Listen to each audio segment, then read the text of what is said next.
Ladies and gentlemen, we really live in strange times, and this comes after the news that yesterday was Reconciliation Day.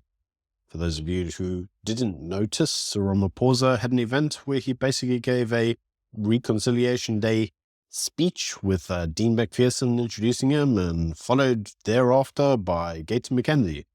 And during this speech, he basically said that South Africans have much to be appreciative of, basically in terms of reconciliation between black and white individuals post the end of Apartheid.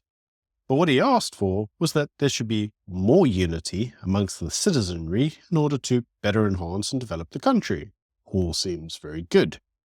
He then went on to say that basically what we actually need to do in order to reconcile is improve the economic situation of the majority impoverished individuals in the country, of which I agree with, by the way.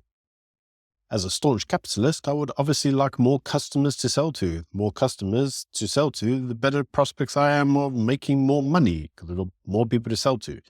So I agree, we do need to uplift the majority of the poor in the country.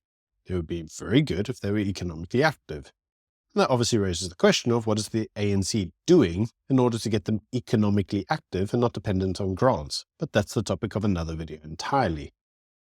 Following this, he said that South Africa would be going on to have its first big round table, for want of a better word. Apparently, we're going to have this big round table and discuss how we want to see the country going forward. This is being set for next year.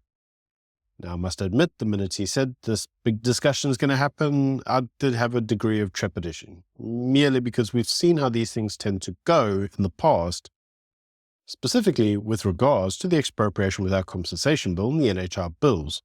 And what we typically saw in those instances, they would go around many parts of the country getting citizenry to comment on the appropriate legislation.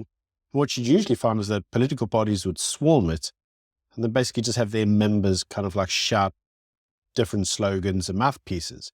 They then document that and say, well, what that effectively means is that there's a will on behalf of the public to get these forms of legislation passed. We saw this quite a bit with the EFF in relation to expropriation without compensation. They flooded all the events and they basically talked about give us back the land and we want it back for free. What they then claimed is that meant that was the will of the people. Well, actually, it really wasn't. It was the will of all the EFF who basically mobilized to overrun all the events. And so it kind of worries me a little bit that this new talk shop of Ramaphosa is basically going to be a repeat of that.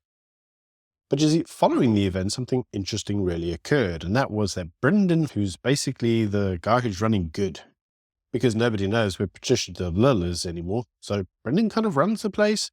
But anyway, he came out and said, what we need to do is make reconciliation and unity sexy again. And this became interesting because almost around the same time period, an article came out that basically said, if you're white, you're perceived as the enemy. And what it basically expels is that apparently white people are shunning history and matric.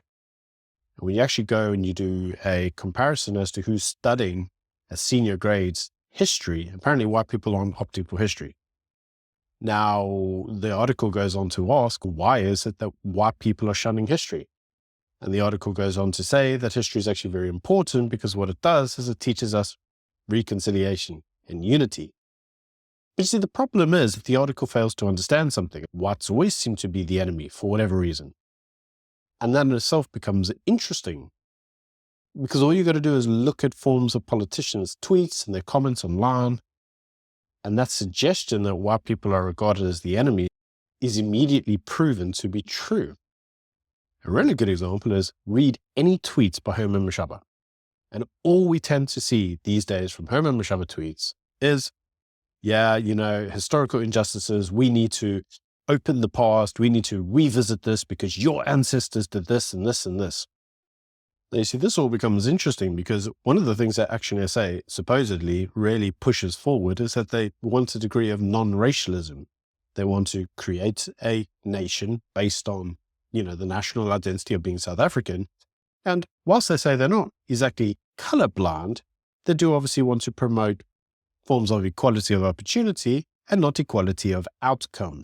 They do say that whilst we need to act as one to combat racism, we also need to proactively work to break down racial stereotypes and racial prejudices. Anybody who would listen to that would go, sounds good. let's do that.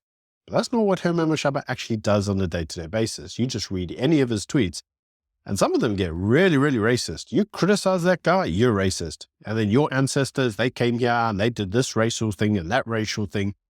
And you see, this unfortunately is the problem with any form of history. The historical narrative has been reframed in order to be we're the oppressors, you're the oppressed. And when you put history into that category and you ignore the dynamics and the times and the circumstances surrounding it, what you tend to do is you make the individuals whom you are targeting, that you are making the oppressors, basically they become the villains. And let's be honest, many individuals, especially in school, cannot be villains in the strictest sense of the term because they weren't even alive when apartheid existed. They've basically inherited the original sin of forefathers that in many respects they actually had no control over. Let me use myself as an example. You may say, I'm a beneficiary of apartheid, except I wasn't. I lived abroad for the majority of the years that apartheid was there. I was never of an age where I could have voted for it or even had any form of positive outcome. I chose to come back to South Africa in order to promote and develop the country that I live in, the country that I call a home. Didn't have to, but I did, because I have a sense of identity and I have a sense of wanting to make the place that I left a better place. Many such individuals feel very much this way inclined. But you spend 10 minutes on Twitter and I'm a colonizer and a racist and your forefathers did this and they pillaged the land and they did something. And let's be honest, that's Twitter, that's social media. And you can kind of tune that out, although sometimes it's very difficult. But when you get into the classroom, what you may tend to find is state-sanctioned racialism, where it basically becomes, look what you did to our people. We're going to remind you of this to the ends of the earth. And let's be honest, that's not how you foster unity, is it? That's not how you foster nation building. That's how you cause division. So there's no wonder that many of these white individuals don't really want to study history. Who blames them? Because in many respects, there's no history that they can read where they can look at themselves and be even slightly proud. Because any history these days that's associated to their people, whether they're Afrikaans or English, is always tainted in a negative light. So why would it be otherwise? Then individuals will say, yes, but what this does is it doesn't create a fostered sense of identity. Of course it doesn't.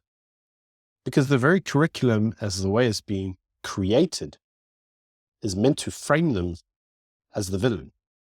And no one's going to willingly become the villain in someone else's hero story. Everybody wants to be the hero of their own story. This should be obvious. But apparently it's not, to whoever the author of this article was. Anyway, that's just my views. You can let me know what you think in the comment section below. Until next time, bye.